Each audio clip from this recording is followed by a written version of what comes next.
नमस्कार. भारताच्या नद्या म्हणजे फक्त नकाशावरच्या निळ्या रेषा नाहीत. त्या तर या संपूर्ण उपखंडाच्या जीवनरेखा आहेत. असं म्हटलं जातं की याच नद्यांनी भारताची कहाणी लिहिली आहे. चला तर मग वाहत्या पाण्यासोबत भारताची ही गोष्ट उलगडून पाहूया. जरा विचार करा, काय होईल जर एखाद्या देशाची गोष्ट शाईने नाही तर पाण्याने लिहिलेली असेल? याच एका प्रश्नापासून आपण आपला प्रवास सुरू करत आहोत.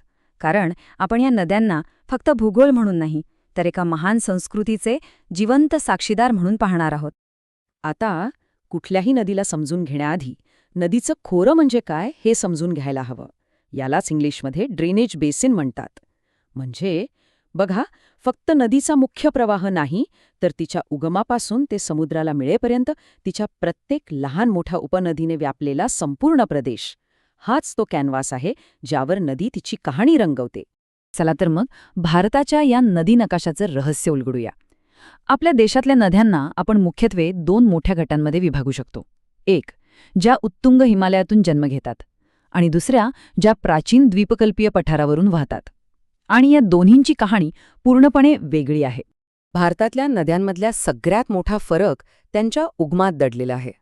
उत्तरेतल्या हिमालयीन नद्यांना हिमनद्यांमुळे म्हणजे ग्लेशियर्समुळे वर्षभर पाणी मिळतं, म्हणून त्या बारमाही वाहतात.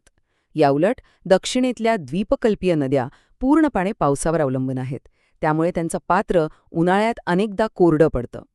हा एकच साधा फरक या दोन्ही प्रदेशांचं नशीब ठरवतो. आपल्या प्रवासाची सुरुवात करूया थेट जगाच्या छतावरून, म्हणजेच आपल्या हिमालयातून. इथूनच 3 अवाढव्य नदी प्रणाली उगम पावतात, ज्या आपल्यासोबत फक्त पाणी नाही तर गाळ, संस्कृती आणि इतिहास घेऊन येतात. आपल्या नकाशावरची पहिली महानदी आहे सिंधू. तिचा उगम होतो तिबेटमधल्या पवित्र कैलास पर्वतरांगेजवळ. विचार करा, याच नदीच्या किनाऱ्यावर जगातल्या सर्वात प्राचीन नागरी संस्कृतींपैकी एक सिंधू संस्कृती वसली होती. पण सिंधू एकटी नाहीये. झेलम, चिनाब, रावी, बियास आणि सतलज ह्या तिच्या 5 प्रमुख उपनद्या आहेत. ह्याच 5 नद्यांमुळे तर पंजाबला त्याचं नाव मिळालंय, 5 नद्यांची भूमी. यांच्या एकत्रित प्रवाहाला पंचनाद म्हणतात. आणि ह्याच पाण्याने हा प्रदेश हजारो वर्षांपासून सुपीक बनवला आहे. जेव्हा एखादी नदी 2 देशांमधून वाहते, तेव्हा ती फक्त पाण्याची रेषा राहत नाही, ती बनते भूराजकारणाचा केंद्रबिंदू. सिंधू नदीच्या बाबतीत 1960 साली झालेला सिंधू पाणी वाटप करार हा भारत आणि पाकिस्तानच्या संबंधांमधला एक अत्यंत महत्त्वाचा आणि तितकाच संवेदनशील दुवा आहे. आता ह्या कराराचं वाटप कसं झालंय ते बघा. भारताला पूर्वेकडच्या 3 नद्या मिळाल्या आणि पाकिस्तानला पश्चिमेकडच्या 3. पण खरी गोष्ट आहे पाण्याच्या प्रचंड प्रमाणात. पाकिस्तानच्या वाट्याला आलेल्या नद्यांमध्ये या संपूर्ण प्रणालीतलं तब्बल 80% पाणी आहे आणि आपल्या वाट्याला येतं फक्त 20%. याच एका आकड्यामुळे हा करार इतका महत्त्वाचा आणि गुंतागुंतीचा बनतो.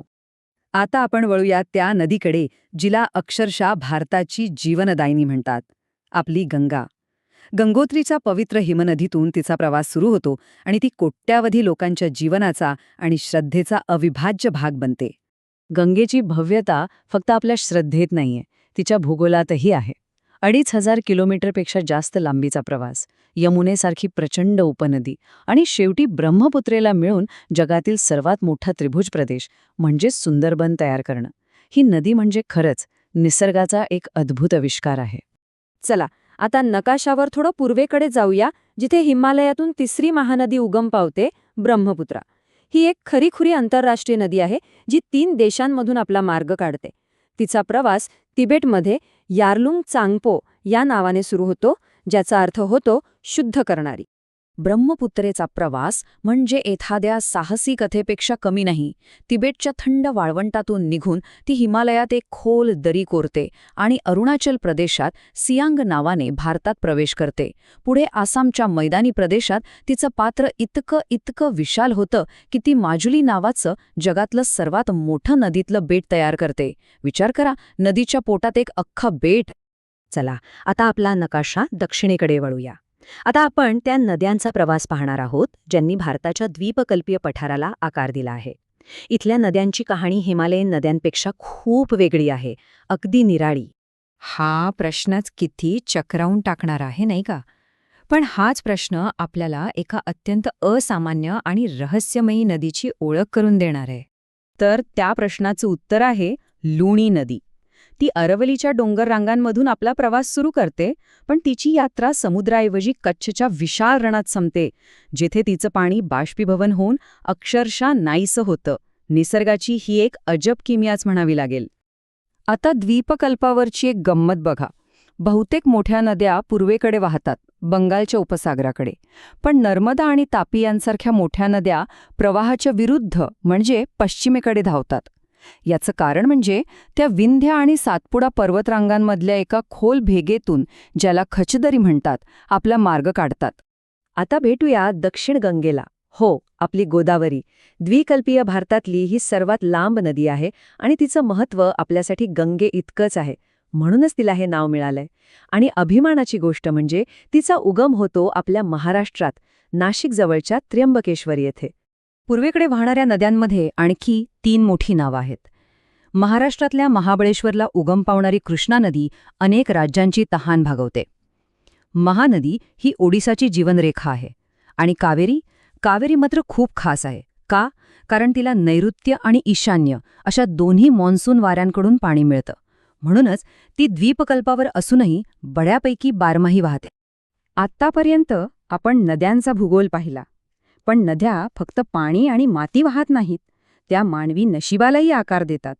कधी वरदान बनून तर कधी संघर्षाचं कारण बनून. चला, या दोन्ही बाजू पाहूया.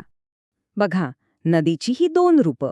एकीकडे भाखरा नांगलसारखी धरणं आहेत, जी वाळवंटाचं नंदमन करतात. तर दुसरीकडे आहे कोसी नदी. ती इतक्या वेळा आपला मार्ग बदलते आणि इतका विनाशकारी पूर आणते की तिला बिहारचे दुःखाश्रू असं नाव पडलंय. आणि जेव्हा एकाच नदीवर अनेक जण अवलंबून असतात, तेव्हा संघर्ष तर होणारच. कावेरी नदीच्या पाण्यावरून कर्नाटक आणि तामिळनाडूमधला वाद तर दशकांपासून सुरू आहे. तसंच तिस्ता नदीच्या पाण्यावरून भारत आणि बांगलादेशमध्येही तणाव असतो. हेच दाखवतं की पाण्यासारखा संवेदनशील आणि स्फोटक विषय दुसरा कुठलाही नाही. तर या प्राचीन आणि जीवनदायी नद्यांच्या प्रवासाच्या आपण आता शेवटच्या टप्प्यावर आलो आहोत. आता वेळ आहे त्यांच्या भविष्याचा विचार करण्याची. आणि शेवटी हा एकच प्रश्न उरतो. ह्या नद्यांनी हजारो वर्षांपासून आपल्या या उपखंडाला घडवलंय. आपला इतिहास, आपलं वर्तमान सगळं काही ह्याच पाण्याने लिहिलंय. पण त्यांचं भविष्य आपण कसं लिहिणार आहोत? त्यांना सुरक्षित ठेवून पुढच्या पिढीपर्यंत पोचवण्याची जबाबदारी आपल्या सगळ्यांची आहे. यावर नक्की विचार करा.